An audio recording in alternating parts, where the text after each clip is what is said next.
기도하고 말씀 나눕니다. 말씀이 육신이 되어 이 땅 가운데 오신 주님이시여, 오늘도 말씀으로 저희들의 가슴에 임하기를 원합니다. 복잡한 세상의 소리가 아니라 하나님의 음성이 내 마음을 사로잡고 내 생각을 사로잡기를 원합니다. 부족한 종, 말씀 증거하는 종으로 세우셨사오니 주의 폴로 강하게 붙드셔서 말씀만 증거하는 주의 도구만 되게 해 주시옵소서. 예수님 이름으로 기도 올리옵나이다. 아멘. 자, 오늘은 하나님 나라 왕으로 오신 예수님이라는 제목으로 말씀을 증거하겠습니다. 여러분, 청계천에 가면은 도자기로 만든 벽화가 있습니다. 여기에 그 도자기 한 장 한 장을 세어보면은 무려 이 한 5,000장 가까이 된다고 해요. 엄청난 양이죠. 그리고 이 길이가 190m가 넘습니다. 그러니까 굉장히 긴 그런 그 도자기 그림이 그려져 있는데, 이것은 정조대왕이 능행차하는 그 그림을 이제 도자기로 표현한 것입니다. 여기 말들이 나오죠. 말들이 약 780마리. 여기에 그 동원된 사람들, 이 사람들은 모두 한 1,800명 정도. 실로 어마어마한 행차가 아닐 수가 없습니다. 왜 이렇게 사람이 많이 동원됐죠? 바로 왕이 행차하기 때문에 그런 겁니다. 그냥 개인이 가면 개인이 그냥 한 사람 가면 되는데, 한 나라의 왕이 가니까 딸려가는 사람들이 이렇게 많은 거예요. 어마어마한 행차입니다. 오늘 본문에도 왕이 성으로 행차하고 있습니다. 바로 예수님의 예루살렘 입성인데요. 이때 사람들이 종려나무 가지를 꺾어 들고, 저게 팜추리입니다. 저거를 꺾어 들고 예수님의 입성을 환영을 했어요. 그래서 종려나무 가지를 꺾어 들고 환영했다. 그래서 종려주일 이렇게 부르는 겁니다. 왕이 들어가는데요, 여러분 보시다시피 너무 초라합니다. 나귀 새끼가 전부예요. 만왕의 왕이시라고 하는데, 만왕의 왕이시라는 분이 나귀 새끼 한 마리 타고서 성 안으로 들어가고 있습니다. 이때가 이제 유대인의 명절, 유월절인데요. 우리나라 명절 때 굉장히 많은 인파가 고속도로로 나가지 않습니까? 그것처럼 예나 지금이나 이 이스라엘은 지금도 명절 때가 되면 엄청나게 사람이 많이 모입니다. 전국에서 일단 몰려오고 전국뿐만 아니라 세계에서 몰려옵니다. 유월절을 지키기 위해서 오는 거예요. 자, 성 안은 굉장히 들뜬 분위기였을 겁니다. 사람들이 굉장히 많이 넘쳐나고 있습니다. 여러분, 이런 사람들 틈바구니 속에서 예수님이 나귀를 타고 입성하는 모습을 한번 상상해 보십시오. 좀 웃겼을 것 같습니다. 안장도 제대로 지우지 않은 나귀, 그것도 새끼입니다. 이 걸음이나 제대로 걸었을지 모르겠습니다. 또 예수님은 얼마나 불편하셨을까요? 말, 안장 없이 이런 동물을 타는 게 쉬운 일은 아닙니다. 나팔 소리가 들리지도 않습니다. 또 앞서서 어떤 그 경호대가 있는 것도 아닙니다. 휘황찬란한 그런 의복이 있는 것도 아닙니다. 예수님을 따르는 사람은 그냥 12명의 제자들, 허름한 옷을 벗어서 나귀 위에다가 얹고 그 위에 만왕의 왕이시라는 분이 뒤뚱뒤뚱 어울리지 않는 모습으로 나귀를 타고 지금 성 안으로 들어가고 있습니다. 여러분, 왜 하필이면 나귀를 탔을까요? 좀 다른 동물이 얼마든지 있었을 것 같은데, 다른 방법도 있었을 것 같은데, 나귀, 그것도 나귀 새끼를 왜 타고 성에 들어갔을까요? 성경은 세 가지로 말합니다. 첫 번째, 이분이 그냥 선생님이 아니고 구약 성경에서 예언한 메시아다라고 하는 것을 나타내기 위함이었다는 거예요. 스가랴서 9장 9절 말씀인데요. 한번 읽어보시겠어요? 시작.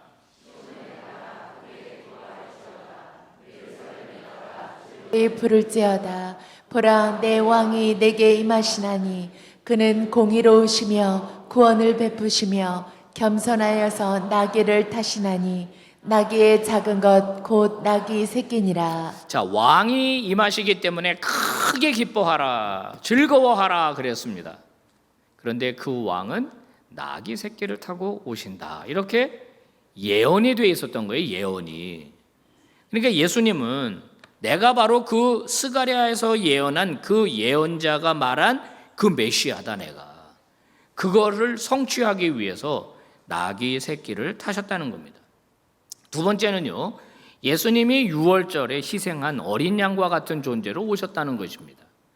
여러분 잘 아시는 대로 이스라엘 백성들이 이집트에서 노예 생활을 했을 때 그들을 구원하기 위해서 하나님께서는 10가지 재앙을 내리셨어요. 마지막 재앙이 초태생의 죽음입니다. 장자의 죽음. 짐승이나 사람이나 처음 난 것은 다 죽였어요. 이 재앙을 면할 수 있는 방법은 딱 하나입니다. 양을 잡아서 그 피를 문 입구에다가 바르는 거예요. 양쪽 기둥하고 임방하고 바르는 겁니다. 그러면 죽음의 천사가 넘어갔다는 거예요. 그래서 유월입니다. 유월. 넘어갔다, 이런 뜻이죠. 양이 죽어서 피를 흘려야만 죽음을 넘어갈 수 있었어요. 즉 구원을 받을 수가 있었단 말이에요. 예수님이 오순절에도 오실 수도 있는 거고 장막절에 오실 수도 있는 건데 유월절이라고 하는 날짜를 딱 정해서 일부러 거기에 맞춰서 오신 거예요. 왜? 내가 너희들을 구원할 희생 제물로 여기에 왔다라고 하는 것을 드러내기 위해서 그렇게 하신 겁니다. 마지막으로 아까 스가랴 9장 9절에서도 봤지만은 겸손한 왕으로 왔다는 것을 표현하기 위해 나귀 새끼를 타셨습니다. 왕과 나귀는 어울리는 단어가 아닙니다. 나귀는 왕의 재산 목록에 들어갈 수는 있지만 왕이 즐겨 타는 동물은 아닙니다. 그런데 왜 나귀를 탔다고요? 겸손함을 상징하기 위해서라는 거예요. 겸손함. 세상에 많은 리더십들이 있습니다. 지도력이라고 하죠. 이 리더십에 가장 고상하고 가장 아름답고 가장 영향력 있는 리더십이 섬김의 리더십이라고 그래요. 서번트 리더십이라고 그러죠. 여러분 많이 들어봤을 겁니다. 이건 이미 학계에서도 인정하는 거예요. 우리 교회 안에서만 말하는 게 아니라 이미 학계에서도 서번트 리더십에 대하여 책도 나왔고 연구도 많이 됐습니다. 무슨 말입니까? 힘을 가진 자, 권력을 가진 자, 뭔가 능력을 가진 자는 자꾸 누르고 지배하고 그리고 복속시키려고 하는데 이 겸손의 리더십, 섬김의 리더십은 아니라는 거예요. 그 사람을 존중해주고 인정해주는 그런 리더십, 사람을 사람으로 대우해주는 그런 리더십, 아래 직원이지만은 존중해주는 리더십, 이런 리더십이 기업을 살리고 회사를 살리고 또 인간 사회를 살린다라고 하는 거예요. 예수님이 살아계실 때 뭐라고 말씀하셨습니까? 우리는 이걸 듣고 또 들어야 돼요. 나는 섬김을 받으러 오지 않았다. 섬기려고 왔다 말씀하셨어요. 제자들의 발을 씻기면서 너희들이 나처럼 이걸 내가 본을 보여줬잖니? 그러니까 나처럼 너희도 그렇게 해야 된다. 높아지고 싶으냐? 낮아져라. 이게 주님의 가르침이에요. 예수를 믿는 저와 여러분들은 이 예수님의 겸손과 섬김이 우리 삶 속에서 나타나야 합니다. 예수님이 태어나신 곳이 말구유잖아요. 낮은 곳에, 비참한 곳에 오셨어요. 예루살렘에 들어가실 때도 나귀를 타셨어요. 이런 전례가 어디 있습니까? 하나님이 만왕의 왕이라는 분이, 최고 높은 분이라는 분이 이런 모습을 직접 보여주셨으니까 여러분 우리가 흉내라도 내야 되지 않겠어요? 성도 여러분, 저나 여러분이나 좀 겸손한 사람이 되기를 바랍니다. 아멘 하십시오. 상대를 무시하지 마십시오. 업신여기지 마십시오. 내가 조금이라도 힘이 있다고, 그게 지식이든 돈이든 외모든 그게 뭐든지 간에 나보다 못 배운 것 같다, 나보다 가난한 것 같다, 나보다 나이가 어린 것 같다, 여러분 무엇이든지 나보다 못한 것 같으면은 누르고 그냥 무시하는 그런 그리스도인 되지 말고 작은 사람 하나라도 존중하고 항상 겸손한 그런 믿음의 종들 되시기를 다시 한번 축복합니다. 또 한 가지 우리가 살펴봐야 될 게 이 나귀입니다. 나귀는 지금 예수님의 겸손의 왕으로 입성하시는 데 있어서 꼭 필요한 도구입니다. 예수님이요, 백마를 딱 타고 들어가면서 사람들한테 그럽니다. 여러분, 양해해 주십시오. 사실은 나귀를 구하려고 그러는데 잘 안 됐습니다. 근데 나는 원래 나귀를 타고 들어갔었어야 되는 사람입니다. 이렇게 말할 수 없잖아요. 그죠? 그거 웃긴 거 아니에요, 그거? 나귀는 꼭 필요해요, 나귀. 그래서 예수님이 이제 입성을 준비할 때 나귀가 필요했고, 근데 예수님은 나귀를 갖고 계시질 않았어요. 그래서 제자 2명을 벳바게라는 동네로 보내셨습니다. 예루살렘에서 동쪽으로 한 2km 정도 떨어져 있어요. 가보면은 마을에 나귀가 한 마리 메어 있을 것이다. 가서 끌고 와라. 주인이 왜 끌고 가냐고 물어보면 뭐라고 대답하라? 주께서 쓰시겠다고 해라. 그래서 제자 둘이 갔습니다. 진짜 나귀 한 마리가 메어 있는 거예요, 새끼가. 끌고 왔습니다. 그러니까 주인이 당연히 뭐라고 그러죠?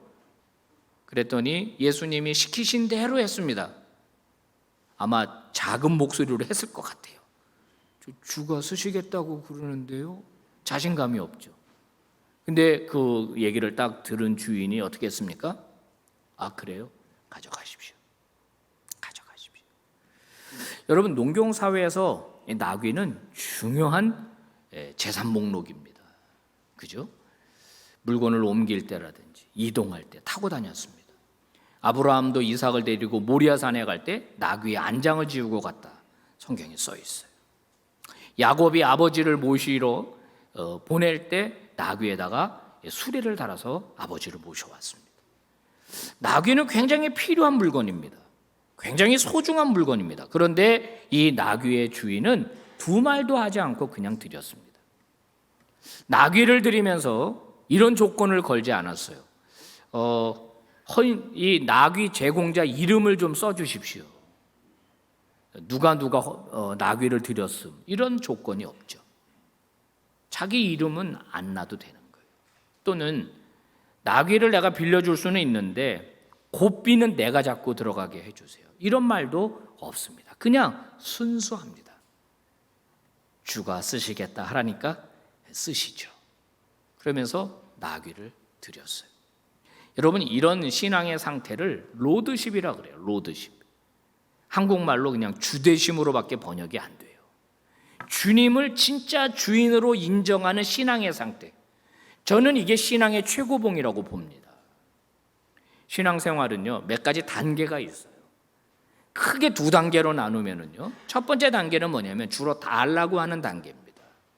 그저 교회 와서 기도하면서 아버지시니까 이것도 주세요, 저것도 주세요, 이렇게 되게 해주세요, 저렇게 되게 해주세요. 주로 구하는 거예요. 주로 구하는 거예요.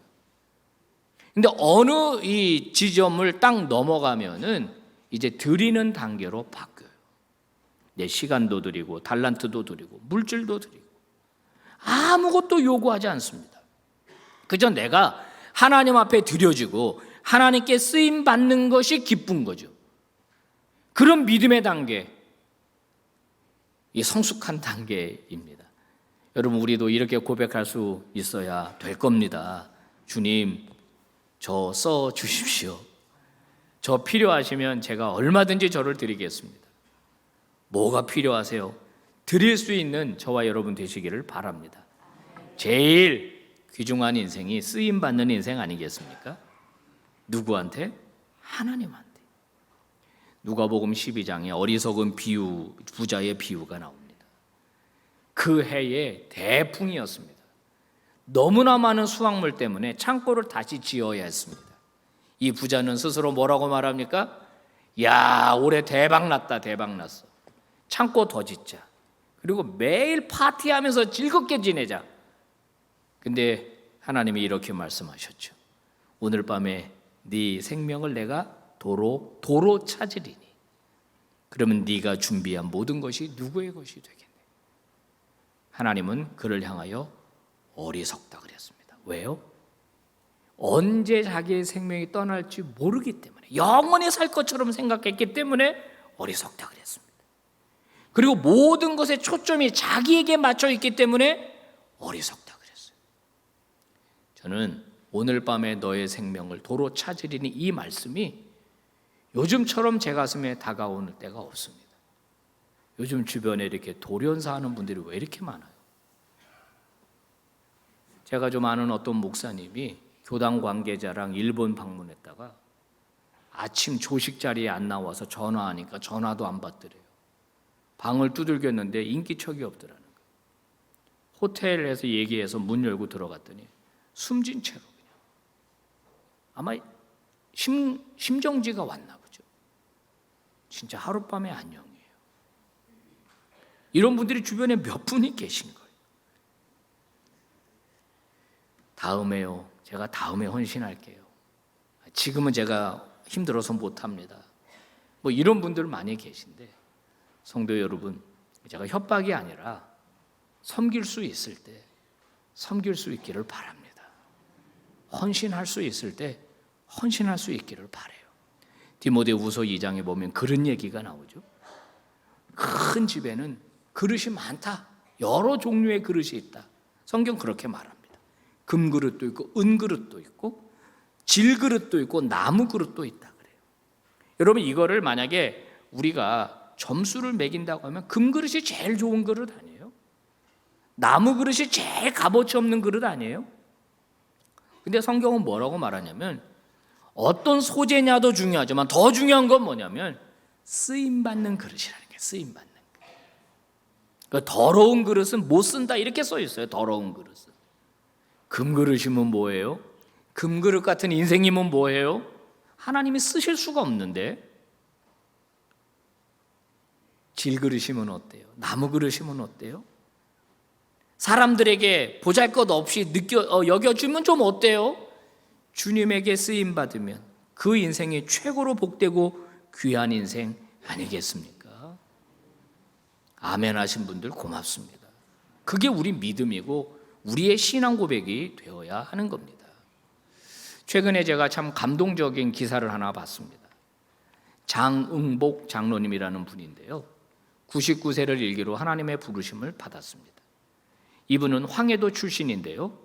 6.25 전쟁 때 월남을 하셨습니다. 북한에 계실 때 의사 면허증을 땄고 1960년대 초에 용산구 한남동에다가 개원을 하셨습니다. 장의원이라고. 그리고 그 작은 병원에서 30년 동안 진료를 했습니다. 지금이야 한남동 잘 나가는 동네지만 그 당시 가난하고 어려운 동네였죠. 궁핍했기 때문에 의료비를 제대로 내지 못하는 사람들이 많았다고 합니다. 하지만 정성껏 그들을 돌보고 치료하는 일을 했습니다.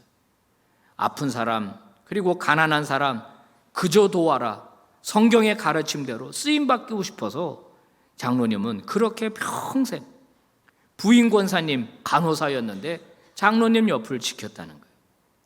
더 좋은 병원으로 옮겨갈 수도 있었지만 더 병원도 키울 수 있었지만 묵묵히 30년 넘게 병원을 운영하면서 가난한 사람들을 도왔고 검소하게 사셨다는 거예요. 그 집안에 10년 넘은 물건은 새 것처럼 여겨질 정도로 물건을 사면 오래오래 검소하게 사셨다는 거예요. 그런데 이분이 돌아가시면서 자신의 전 재산 113억입니다. 한동대에 기증을 하고 떠나셨어요. 자기가 남한으로 피난 왔을 때 도와주는 분들이 많았다. 하나님의 은혜로 내가 살았다. 그러면서 이런 마음을 평생 가졌다는 거예요. 내가 벌어서 남 줘야 되겠다. 벌어서 남 줘야 되겠다. 그런데 한동대 캐치프레이즈가 뭐예요? 배워서 남 주자거든요. 걔네들. 학교 표어가 배워서 남 주자예요. 딱 맞아떨어졌다 그러면서 전액을 다 학교에다가 기증을 하셨습니다. 더 귀한 건 그분의 세 아들이에요. 세 분의 아들이 다 찬성하고 포기각서를 써줬어요. 여러분 한 번밖에 없는 인생 아닙니까? 저도 그렇고 여러분도 그렇고 주님 손에 붙들려서 좀 귀하게 쓰임받으면 어떨까요? 그러고 가면 얼마나 복된 인생이 될까요? 오늘 예수님이 나귀를 타고 예루살렘 성에 입성하신 종료 주일입니다. 사실 씁쓸합니다. 초라한 나귀를 타고 우스꽝스럽게 입성하셨던 주님. 주님은 그렇게 해서라도 우리에게 겸손을 가르치려고 하셨어요. 섬김을 가르치려고 하셨습니다. 여러분, 우리는 늘 하나님의 말씀으로 나를 꺾지 않으면 교만할 수밖에 없는 존재입니다. 얼마나 쉽게 우리가 남을 업신여기고 무시합니까? 특히 우리 민족은 또 그런 것 같다는 생각이 듭니다. 그럴 때마다 저도 그렇고 여러분도 그렇고 나귀를 타신 주님을 좀 생각합시다. 아, 주님이 손수 보여주셨지. 여러분, 가정에서 마찬가지입니다. 배우자 함부로 대하지 마십시오. 자녀나 부모 함부로 대하지 마십시오. 여러분, 회사에서도 마찬가지입니다. 부하 직원이라고 함부로 대하지 마십시오. 허드렛 일 하시는 분들 함부로 대하지 마십시오. 다 존귀한 분들입니다. 그런 선한 영향력이 저와 여러분에게서 늘 흘러나오기를 바랍니다. 오늘 주신 말씀 같이 한번 마지막 봉독합시다. 시작. 시온 딸에게 이르기를 내 왕이 내게 임하나니 그는 겸손하여 나귀 곧 멍에 매는 짐승의 새끼를 탔도다. 기도하겠습니다. 겸손하여 멍에 매는 짐승의 새끼를 탔도다. 하나님 아버지, 살면서 이런 얘기는 처음 들어봅니다. 자기를 과시하려고 하고 없어도 있는 것처럼 보이려고 하고 끊임없이 남들보다 위로 올라서려고 하고 짓밟고서라도 오르려고 하는 이 세상입니다. 그런데 어째서 주님은 낮아지라고 아래로 향하라고 말씀하셨습니까? 오늘 나귀를 타시면서까지 우리에게 겸손을 가르쳐 주셨습니다. 아버지, 일평생 살아도 겸손을 배우기가 얼마나 어려운지 모릅니다. 오늘 이 종료주일 아침 주의 말씀을 듣는 우리 모든 성도들, 이제부터 태도를 바꾸게 해 주시옵소서. 낮아지고 섬기고 겸손한 것이 진짜 능력임을 깨닫고 남은 생에 겸손한 사람으로 살아가게 해 주시옵소서. 한평생 쓰임받는 인생 되기를 원합니다. 주님 쓰시는 인생 되기를 원합니다. 주여, 무엇이 필요하십니까? 주님 마음대로 써 주시옵소서. 예수님 이름으로 간절히 기도 올리옵나이다. 아멘.